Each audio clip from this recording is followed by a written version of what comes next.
Bienvenidos de nuevo a un espacio de entrevista de la Fundación ORP Internacional. En esta ocasión llamamos a Galicia. Saludamos a Amando de Diego, es socio fundador, presidente y consejero delegado de Inusual. Es una empresa de desarrollo tecnológico de proyectos de ingeniería que ha preparado la nueva normalidad con propuestas saludables para empresas y negocios. Incluso tienen opciones para favorecer la educación a distancia, una carencia que se ha puesto de manifiesto en muchos centros en España. Y bueno, como dato podemos señalar que Inusual se constituyó en el año 2004. Bienvenido, Amando de Diego. Muchas gracias. Me alegro de este momento, de disfrutarlo. Perfecto. Nosotros muchísimo también, porque el conocer las soluciones tecnológicas que hay para esta nueva normalidad, como se le ha dado en llamar, pues es muy interesante. Nos gustaría, si tiene una pequeña presentación, que nos pudiera mostrar un poco el tipo de soluciones que nos podemos encontrar ahora mismo o dentro de muy poco en el día a día. Las soluciones que nos vamos a encontrar con respecto a esta nueva normalidad, bueno, pues tendremos que tomar una serie de medidas siempre, y la prevención forma parte vital del inicio de cualquier proceso que se tenga que llevar a cabo con seguridad. Hay métodos desde muchos años atrás que no se utilizaban porque no teníamos esta sensación de miedo o inseguridad que pueden provocar este tipo de patógenos, virus y demás aspectos no tan visibles, pero verdaderamente dañinos a todos los niveles, ¿no? Nos estamos mezclando culturalmente, toda la sociedad. La genética es diferente en cada uno de los casos por nuestro entorno y hábitat y demás entre las personas de diferentes países, y nos obligan a verdaderamente tomar ciertas medidas de precaución.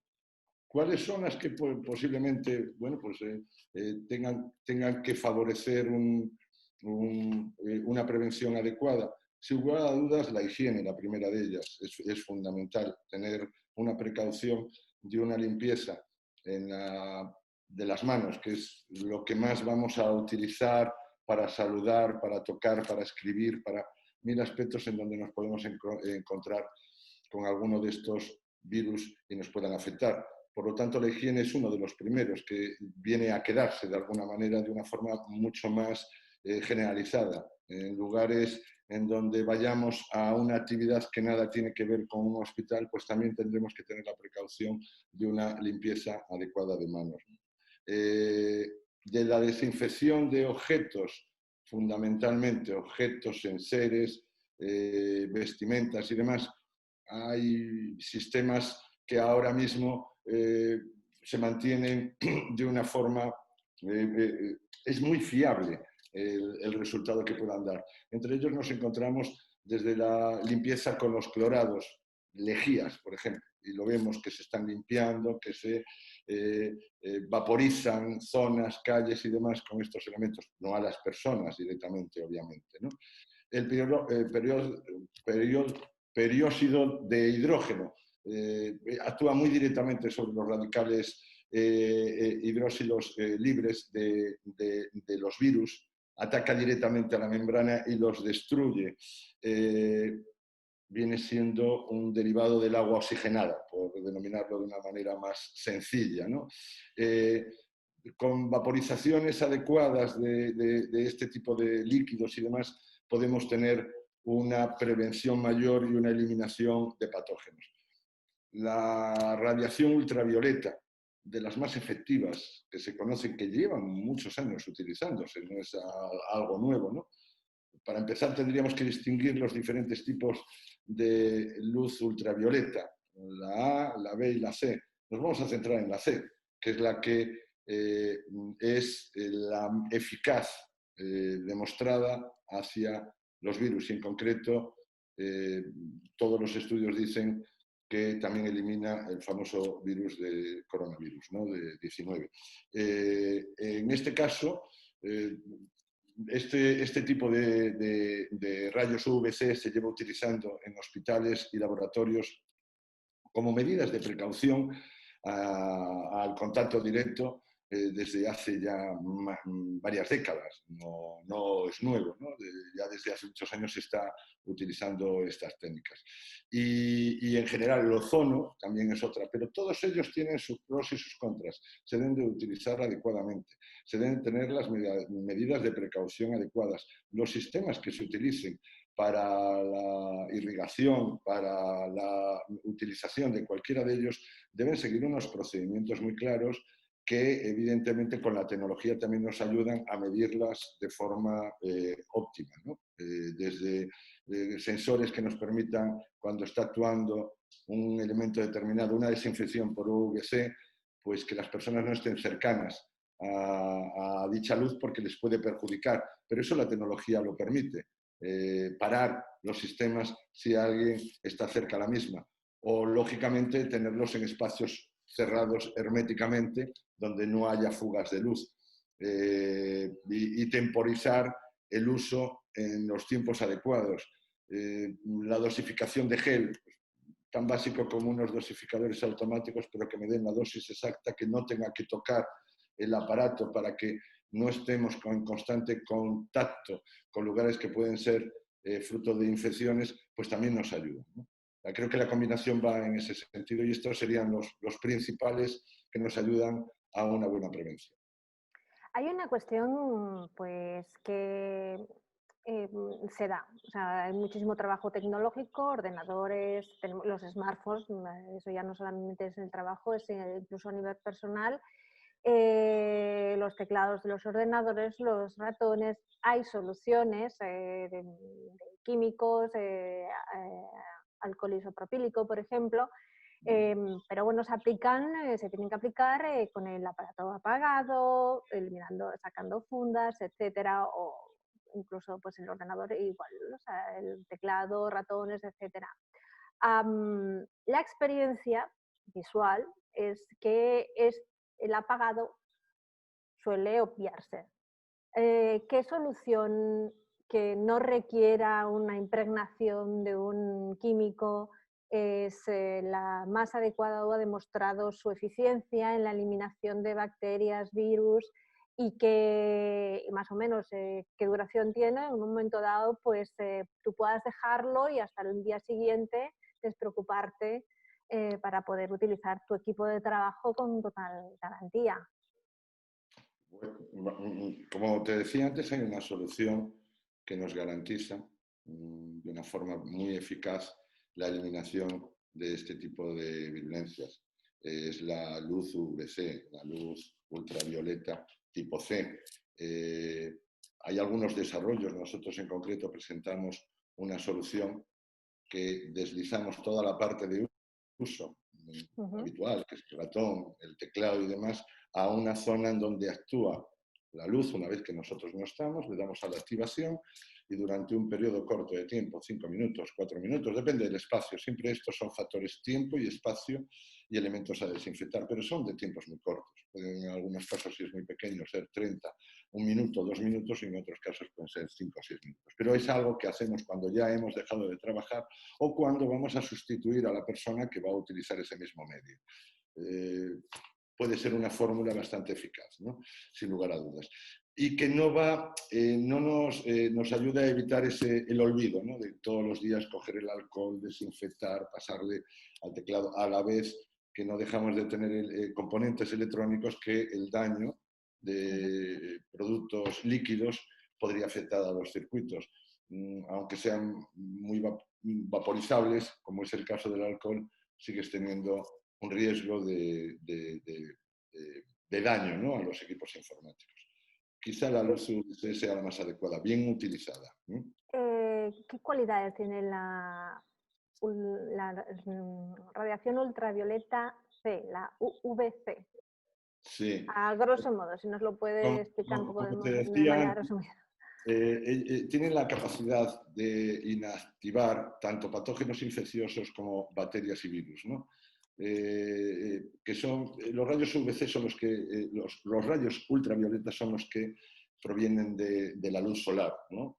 Pero el C es una derivación que ataca, es una luz que nosotros vemos azul, pero es para distinguirla. En realidad la luz UVC no tiene color, no la distinguimos. Se le da un espectro de color para que sepas que está encendida, pero no produce color directamente. La propiedad fundamental es que destruye la membrana de la célula del virus, radicalmente la elimina. Entonces, en la zona expuesta, en donde está expuesto el producto a desinfectar, lo elimina totalmente durante un periodo corto.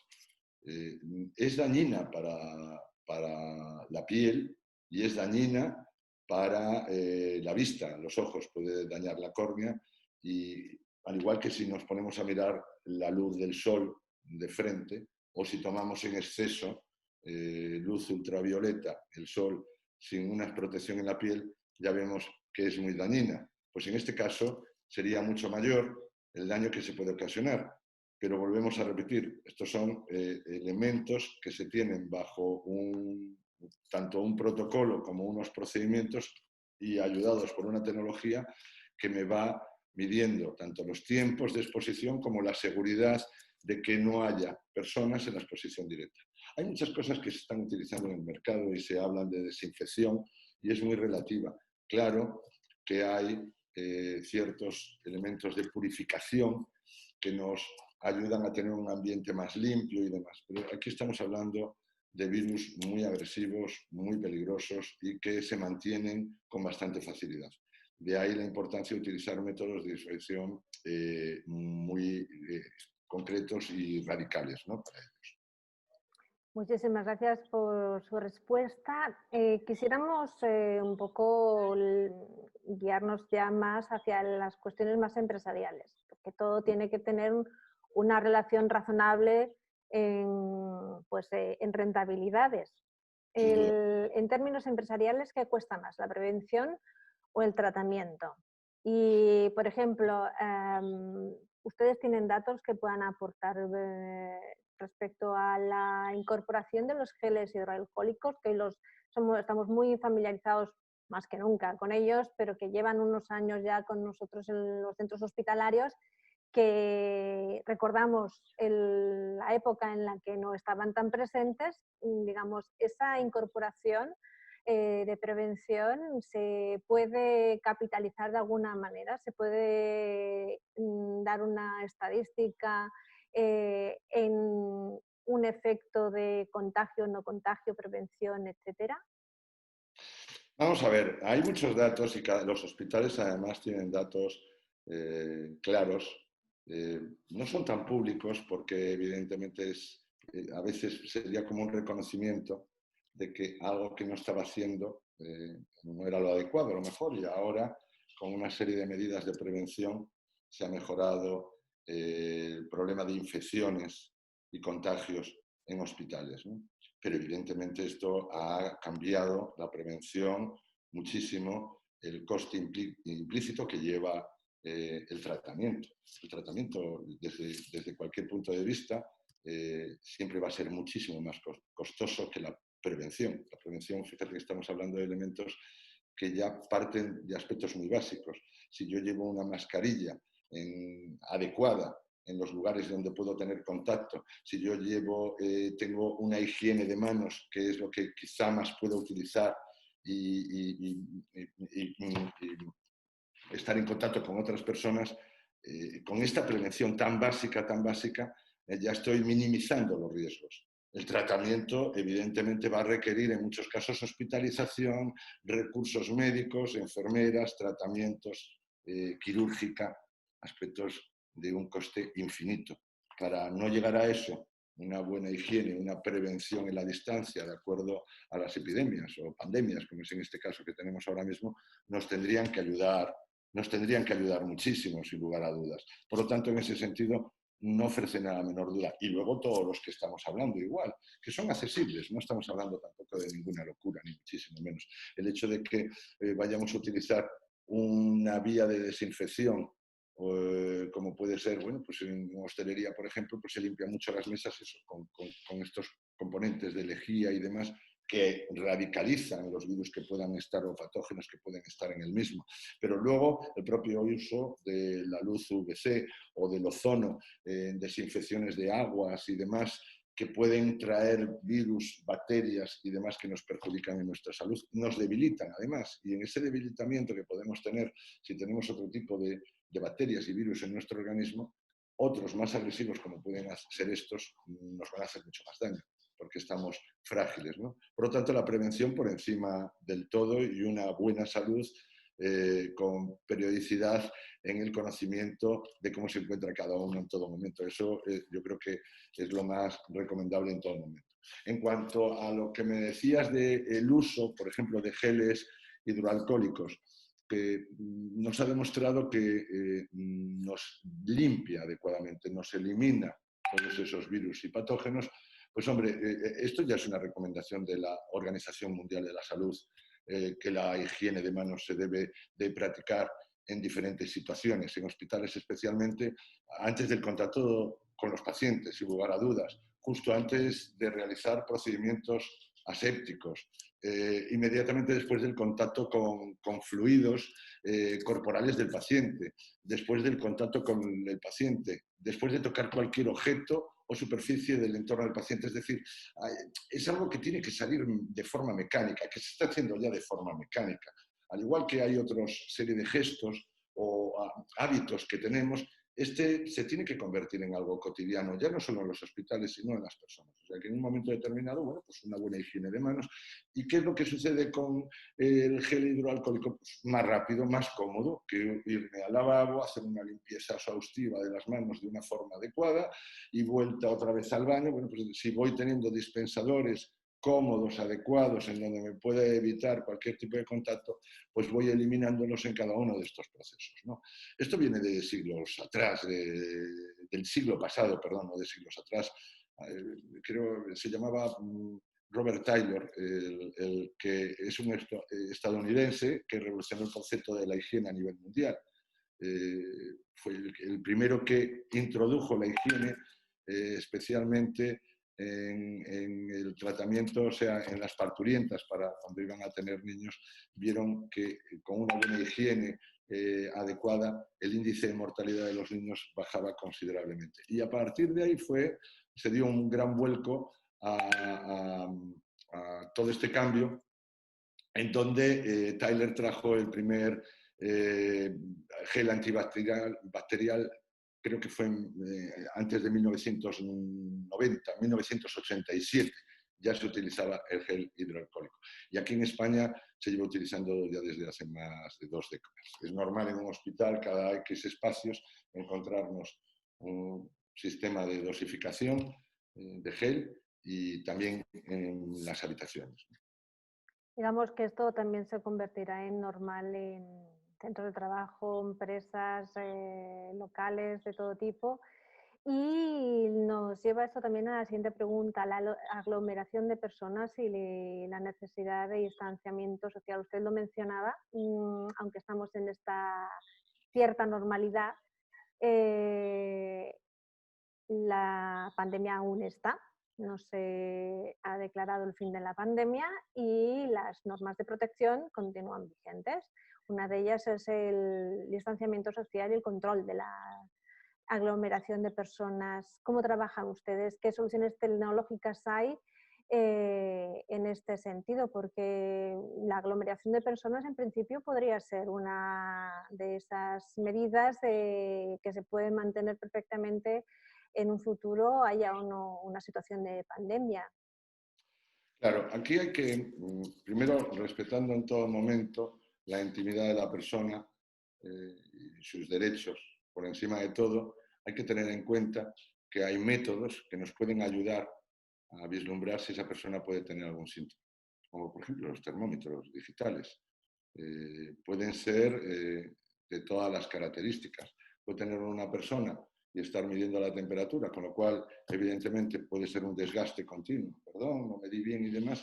Y luego hay cámaras termográficas que no me tienen por qué identificar a la persona y decir se llama tal y tal, sino que esta persona tiene 36,5 grados o tiene 38. Y si tiene 38, pues puedo tratar de indicarle que podemos tener un riesgo, él y el resto de personas que están a su alrededor. Con lo cual minimizamos ese riesgo si tenemos, pues, por ejemplo, unas cámaras termográficas que me vayan midiendo. Incluso las hay masivas, no tienen que ser uno a uno, sino que tienen la capacidad y el espectro de poder ver a un número de personas relevante, de 10 en 10, de 15 en 15, según van pasando por un lugar determinado. Pues, por ejemplo, en colegios donde es tan habitual niños o guarderías, que son los primeros que cogen virulencias, pero después son los que más rápido se curan. Pero cuando llegan los padres, pues al final se lo cogen con mucha facilidad y llega a la empresa en donde se extiende de una forma descontrolada. Esto lo vemos con otros que estamos más acostumbrados, como las gripes. Cuando llega la temporada y los niños empiezan las guarderías, es muy habitual que los padres empiecen a coger infecciones rápidamente y así nos podemos encontrar todos. Si se toman ciertas medidas en estos centros, se puede minimizar el riesgo. Este puede ser uno de ellos. Luego el control de aforos. El control de aforos, de la misma manera, debemos de ser cuidadosos. Igual que nos dicen que la limitación de aforo en un lugar determinado con respecto a la seguridad, porque si hay demasiada gente, las salidas de evacuación no van a ser adecuadas y demás, ¿por qué no lo vamos a hacer por la parte de prevención? Pues es de la misma manera. Si el centro se masifica demasiado, podemos establecer avisos que detectan el número de personas que están en el centro y el límite máximo que tiene que haber. Y en ese momento puedo actuar bien por sistemas acústicos, bien por sistemas visuales, o bien simplemente notificando que no pueden entrar más personas hasta que salgan otras. Hay muchos métodos, que nosotros tenemos varios que hemos puesto en marcha eficazmente y que ayudan, en cierto modo, a no estar el personal que tiene que estar atendiendo en el espacio y en el centro determinado a sus clientes, no esté pensando o contando a las personas. De forma automática se puede llevar a cabo todo esto. Ustedes tienen fábrica en China, en lo que se llama la capital audiovisual de la tecnología audiovisual en China, Shenzhen. ¿Qué medidas se han aplicado allí que ustedes ya consideran que han llegado para quedarse y teniendo en cuenta la situación actual de contabilización de rebrotes en China, concreto en Pekín? ¿Qué va a venir aquí de nuevo? O, bueno, ¿Qué va a venir? ¿qué se puede prever que vamos a volver a experimentar o que experimentaremos?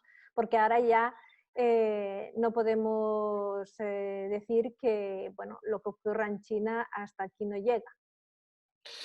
A ver, volvemos a decir en el momento en que nos encontramos, estamos en la era tecnológica, estamos en la era de unirnos todas las sociedades, todos los países para tratar de favorecernos entre todos, ¿no? En China, desde hace muchos años han cogido el testigo de la máxima productividad en espacios muy controlados, muy dirigidos. En el caso de Shenzhen, sí, efectivamente, es el centro neurálgico de la producción mundial, no solo del audiovisual, sino de la tecnología en general, de los componentes electrónicos. Para hacerte una idea, hace 3 años había un dato, no sé cómo estará ahora, pero el 80% de los componentes electrónicos de la telefonía mundial se fabrican en esta ciudad. Ciudad de 19 millones de habitantes. Antes ni oíamos hablar de ella. Años 70 me parece que eran 30.000 habitantes, 40.000 pueblo de pescadores, pero por su influencia y su posición cerca de Hong Kong y demás, se tomó como referencia para este crecimiento tecnológico. Y el resto del mundo pues les dio los medios, los recursos y la demanda necesaria, ellos generaron los recursos, la demanda necesaria para que se optimizase los costes, la producción y la calidad de todo esto. Hace ya 10 años, 15 años, ibas a China y era lo más cotidiano y normal ver el 30-40% de la población con mascarillas por la calle. Vas a un hotel y tiene unas mascarillas de seguridad en cada una de las habitaciones. Lo han considerado cotidiano. No viven con miedo, ni con temor, ni nada, pero sí son muy preventivos en China. Y ahora, pues evidentemente muchísimos protocolos se tienen que llevar a cabo, incluso diría yo que rozando la parte de intimidad que requiere cada persona, pero sí, con esto lo que están consiguiendo en muchos casos es detectar rápidamente dónde están los focos, dónde está esa unidad cero, para seguir el rastro de las personas que pudo estar y bloquear su extensión si se produjese una virulencia fuerte, ¿no? China es muy, ¿cómo diría? Eh, muy respetuosa con estas situaciones y por lo tanto acepta las reglas del juego muy rápidamente. No se revela contra ellas. Tengo un problema, tomo rápidamente en cuenta las advertencias que me dan. Bueno, pero eso no es solamente a nivel administrativo, sino a nivel poblacional. A nivel poblacional, absolutamente riguroso. Riguroso. La población es precisamente la que sigue la pauta con máximo rigor. Eh, no tienen ese punto que tenemos los latinos, quizá, de no ver el problema tan cerca hasta que no lo tienes ahí, ¿no? Ya llegará, ya lo veremos, ¿no? Ellos son muy rigurosos en este sentido. De hecho, cuando había nacido esta pandemia en China y se estaba hablando de que se extendía ya en ciertos focos que había en Europa y en América del Norte, los establecimientos chinos de España, por ejemplo, que conocíamos, estaban cerrando ya sus locales en el mes de febrero por vacaciones, por reforma y demás, pero ya estaban tomando precauciones. Y era aquí, muy lejos de donde se estaba produciendo el brote. Nosotros estábamos tranquilos. O sea, y culturalmente tienen otro sentido de la responsabilidad ante estas situaciones y bueno, yo creo que es algo a tener en cuenta. Porque sí, las vacunas nos lo van a solucionar, la medicina va a seguir avanzando, nos vamos a encontrar muy bien, seguro, en tiempo corto, pero a la vez con prevención. Si no la tenemos, los riesgos van a ser muy elevados, sin lugar a dudas. Vamos a acabar con una cuestión que bueno, ha puesto de manifiesto una de las vulnerabilidades de nuestro sistema, en concreto el sistema educativo, porque ha habido una necesidad tecnológica para poder llegar a los alumnos. De hecho, pues ha habido centros que no han podido, por circunstancias diversas, no estaban preparados, los propios alumnos no podían acceder por unas circunstancias familiares, no pueden acceder a las mismas herramientas que otros compañeros. Es muy costoso una solución tecnológica para un centro de primaria o de secundaria que permita seguir una educación a distancia, online, telemática, como sea el término correcto. Ni muchísimo menos. Porque sí asustan las grandes cifras, pero también las tienes que individualizar. Y también tenemos que tener en cuenta otros costes que se generan con la clase presencial. La digitalización en las aulas ya se lleva extendiendo desde hace más de un lustro en el mundo entero. Nosotros nos hemos especializado en una de nuestras áreas de negocio, está en la educación digital. Hemos tenido la gran oportunidad de digitalizar países, en este caso pues un proyecto global para Nicaragua, de digitalización en las aulas. Digitalización complicada en muchos casos porque no llegaba con facilidad a Wi-Fi y lo tienes que hacer a través de tarjetas 3G para que le llegue los datos de forma adecuada por lugares inhóspitos en donde se pueden encontrar los centros, en donde están los niños, los cargos de carga incluso solares, porque la electricidad no llega con facilidad. Ya no es completo, ya no es complejo, es muchísimo más cercano, ¿no? Esta nueva situación nos hace ver que si tenemos una buena combinación de lo que pueden ser las clases presenciales con las clases online, sin lugar a duda puede ser muy potente, muy atractivo, desde con los medios audiovisuales, con la informática, podemos recibir una clase magistral desde cualquier lugar del mundo y se puede dividir en diferentes centros o especialidades. Esto es igual que estamos ahora hablando en videoconferencia nosotros, y nos puede estar escuchando mucha gente, pues imaginémonos que en una clase de un tema muy concreto y necesario, invito a otras personas para que me ayuden a resolver las tareas de los alumnos, ¿no? Sin lugar a dudas se pueden hacer cosas muy interesantes. Y también debemos de tener en cuenta que esto es una evolución natural, necesaria. Tenemos en un pequeño cacharrito así, en un teléfono, ya algo que era impensable hace 10 años que pudiera ocupar este espacio y que nos diera tantas posibilidades. ¿Por qué no la llevamos al formato de la educación? sin lugar a dudas.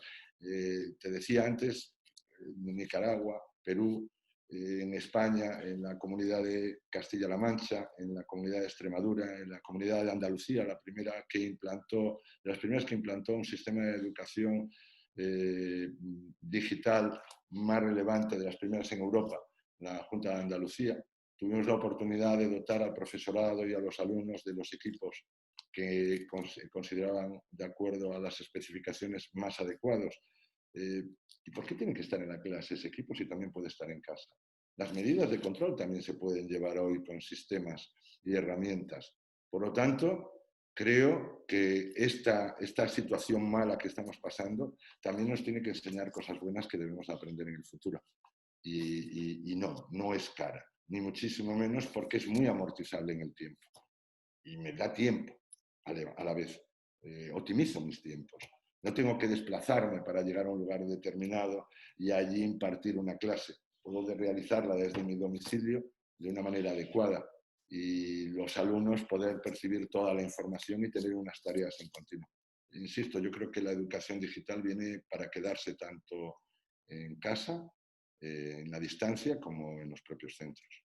Nos quedamos, entre los varios titulares que ha dado, nos quedamos con uno que consideramos que es muy importante por la debilidad que ha demostrado en la situación actual, al menos en España. La conectividad no es un problema para el acceso a la educación vía telemática, vía tecnológica, y hay soluciones tecnológicas asequibles. Es cuestión de acceder a ellas, estudiar cada situación para poder ofrecer esa formación a quienes la necesitan y que un curso no quede en una especie de limbo de unos lo han conseguido completar, otros se han quedado a la mitad, porque este año ha sido quizás un año bastante diferente, bueno, sin duda lo ha sido diferente en la educación, el sistema educativo de España al menos y seguramente de muchos países. Muchísimas gracias. Gracias a Mando de Diego por todas sus aportaciones. Han sido varios los titulares aportados, pero nos vamos a quedar con uno que ha sido especialmente pues, sangrante, porque en España al menos la conectividad, la falta de digitalización de muchos centros educativos de primaria y de secundaria han limitado el acceso a completar el curso, y este ha sido un curso, llamémoslo, diferente en el sistema educativo español, que, bueno, a ver cómo finalmente se acaba solucionando en las diferentes comunidades autónomas. Y si en un futuro próximo, por un proyecto adecuado, no muy costoso, más bien asequible, estas barreras se pueden eliminar, pues bienvenido sea el problema para dar con una solución que permita un avance, una mejora sustancial. Muchísimas gracias, Amando, por todas sus contribuciones y por compartir con nosotros, con la Fundación RP Internacional, esas soluciones tecnológicas que están ya en la calle. Muchas gracias. Gracias a vosotros.